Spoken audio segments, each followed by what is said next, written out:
구독자 여러분, 안녕하셨습니까? 한국교무사TV의 내면의 빛을 찾아서 시간입니다. 오늘은 예전 월간지 광명 1997년 9월호네요. 소개됐던 한 체험을 좀 소개를 드리겠습니다. 우리가 이렇게 마음 공부를 할 때 이론적인 것을 공부하는 것도 물론 중요한 일이지만은 그 체험만큼 훌륭한 힘 있는 그런 진리의 입증은 없다고 생각을 합니다. 그래서 책에 소개됐던 내용을 읽어드리면서 해설을 드리는 식으로 한번 소개를 드려보겠습니다. 19쪽에 소개가 되어 있는 무기명 체험담입니다. 남편의 부도 알고 보니 내가 원인, 광명사상 통해 비로소 깨달은 아내의 길, 이렇게 얘기가 되어 있습니다.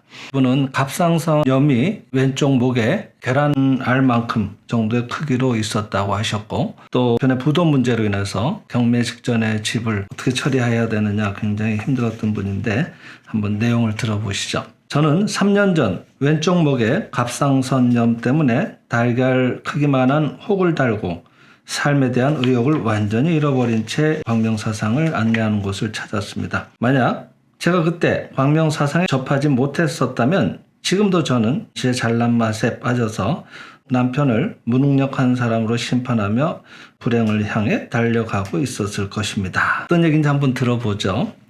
이분은 당시 어린이들 교재를 판매하는 직장에 나가셨다고 했습니다.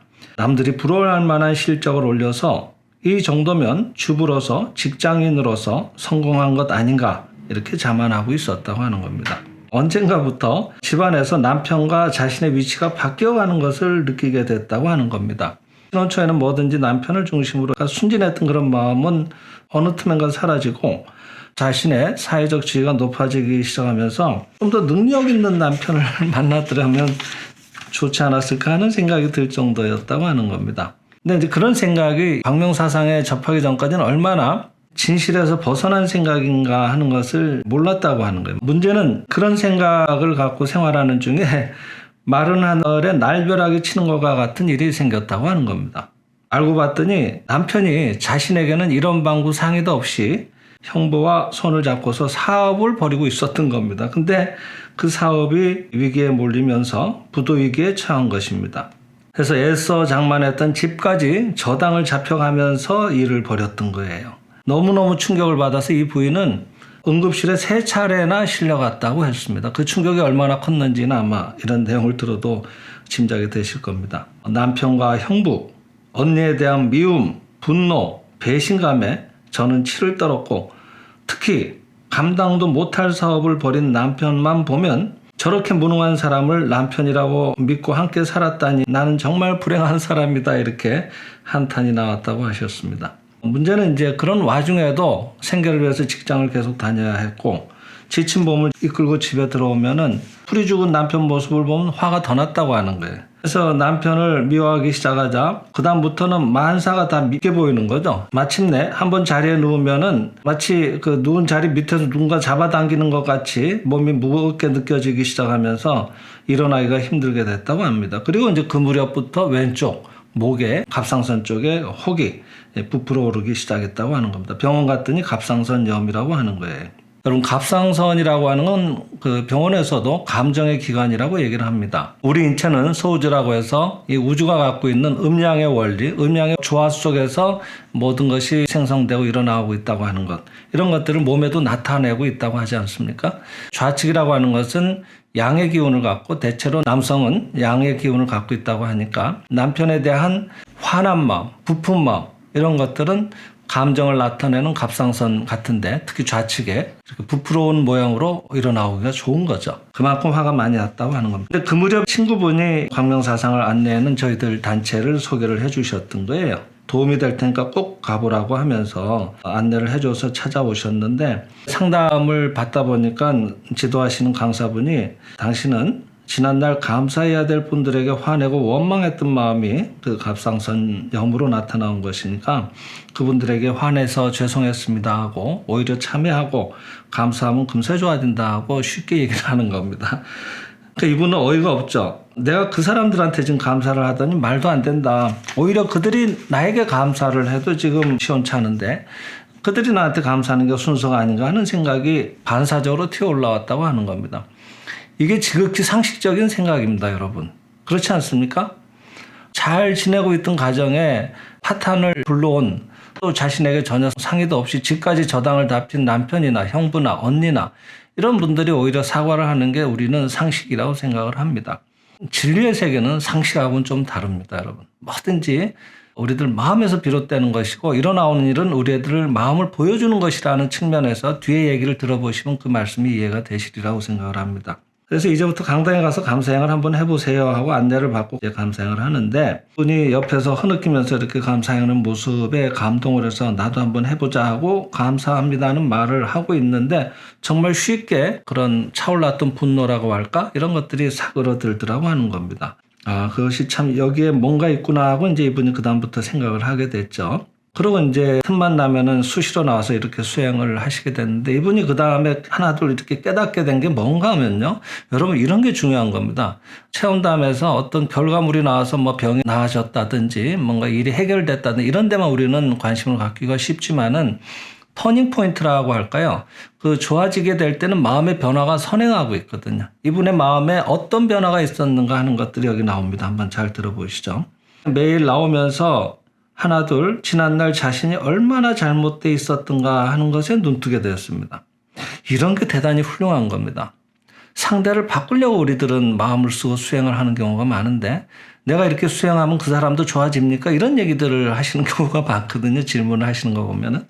근데 그게 아니라 내가 잘못 보고 있었네, 내가 착각이 많았구나 하고 자기의 잘못에 눈 뜨는 것.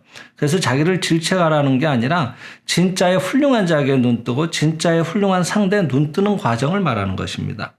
집까지 저당 잡혀가면서 무리하게 사업을 벌이지 않으면 안 됐던 남편의 심정을 비로소 알게 됐습니다 고 하셨어요. 남편은 한번 멋지게 사업에 성공해서 아내 앞에 당당한 모습을 보이고 싶었던 것입니다. 내가 남편을 그 지경까지 몰아넣었구나 하는 생각과 함께 자기 자신이 말할 수 없게 부끄럽게 느껴져서 남편한테 큰 죄를 지었구나 하는 생각이 들었다는 겁니다. 이때 진실로 남편을 향해서, 아, 당신은 뭔가 잘해보려고 했는데 내가 오히려 당신의 길을 누르고 있고 함부로 보는 그런 어떤 굴욕감을 느끼고 있어서 엉뚱하게 생각이 돌아갔던 것이군요. 결국 그 일을 자초한 건 저였습니다 하고 자신을 반성하셨다고 하는 거예요. 그리고 그런 남편의 기분을 헤아리게 드리고 그렇게까지 생각을 할 수밖에 없도록 몰아붙여서 죄송했습니다 하고 오히려 이쪽에서 사과를 하게 되는 겁니다. 이런 게 진짜 참회고 감사라고 하는 겁니다. 그리고 또 수행을 하다 보니까 남편을 향해서 감사합니다는 말을 자꾸 하다 보니까 내 자신이 지난날 직장에서 인정받을 수 있었던 건 모두 남편 덕이었다.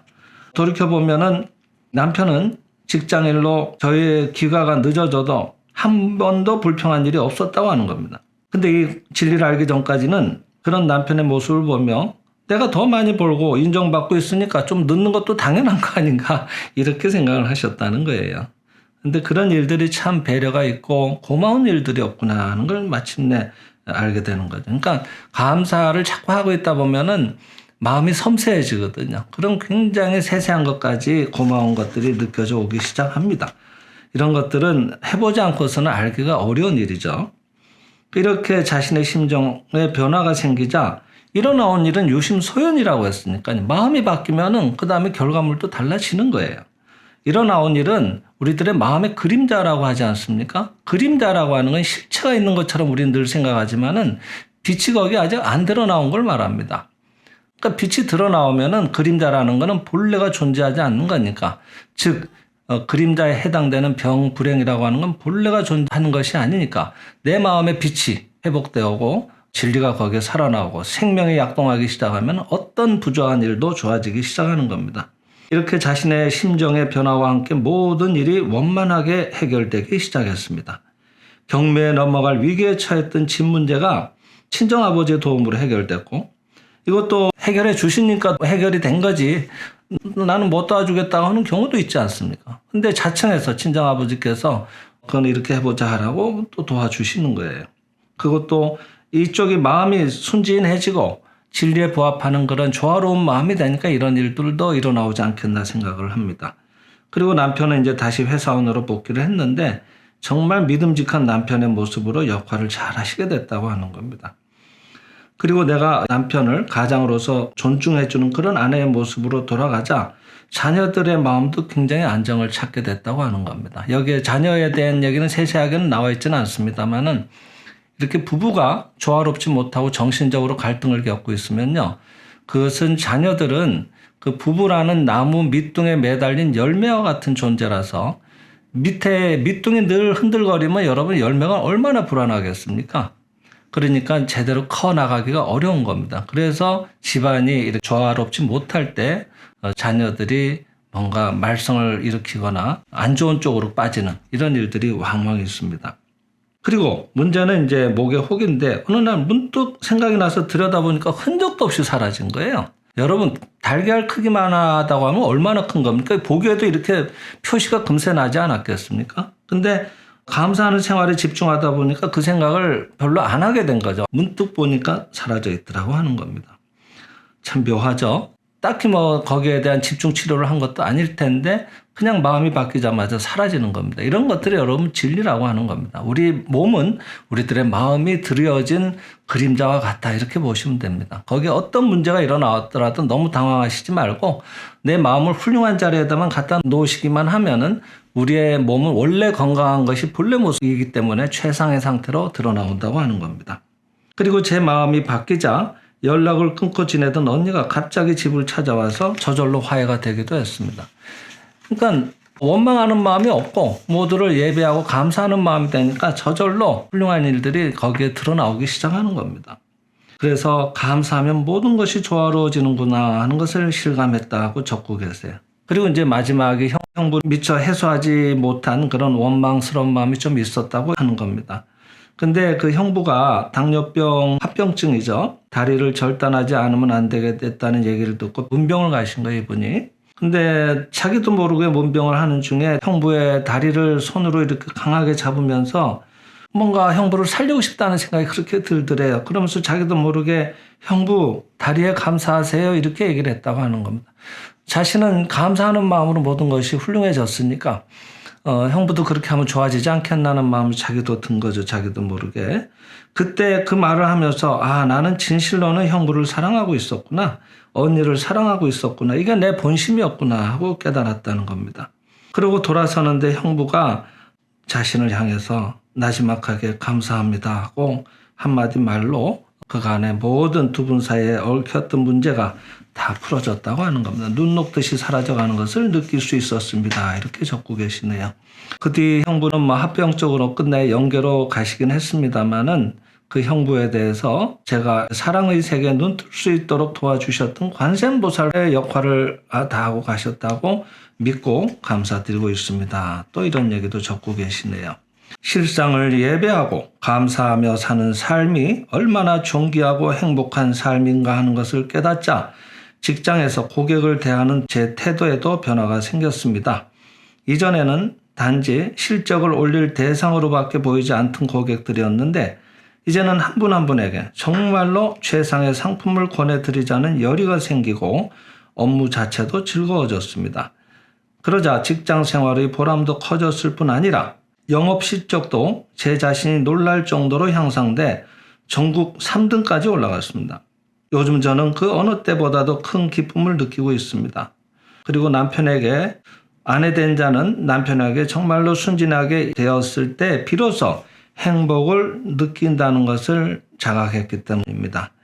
이와 같이 소중한 진리를 가르쳐 주셔서 감사합니다 라고 체험을 맺고 계십니다. 그 당시에는 그 오전 수행이라고 해서 평균 한 30명 전후의 분들이 나오셔서 감사하는 연습을 같이 하고 돌아가셨습니다. 지금은 좀 맞벌이 이런 문화가 일반화되어 있어서 그런 문화가 좀 쉽지는 않은 것 같습니다. 지금은 대구 실상에서 아침 9시 반부터 신청하신 부분에 조상공양 신유기원을 마치고 나면은 자율적으로나 인원이 좀 계시면은 선도하는 분이 계셔서 11시부터 또 이렇게 오전 수행을 하고 있기도 합니다. 서울 쪽에는 대림역 쪽에서 광명사상 같이 공부해 주고 계시는 서울 경기 쪽의 대표분의 사무실에서 일주일에 2번씩 모임이 있는 것으로 알고 있습니다. 자체적으로 모여서 감사행을 한 3시간씩 연습하고 계십니다. 관심이 있으신 분들은 한번 나가보시면 많은 참고가 될 겁니다.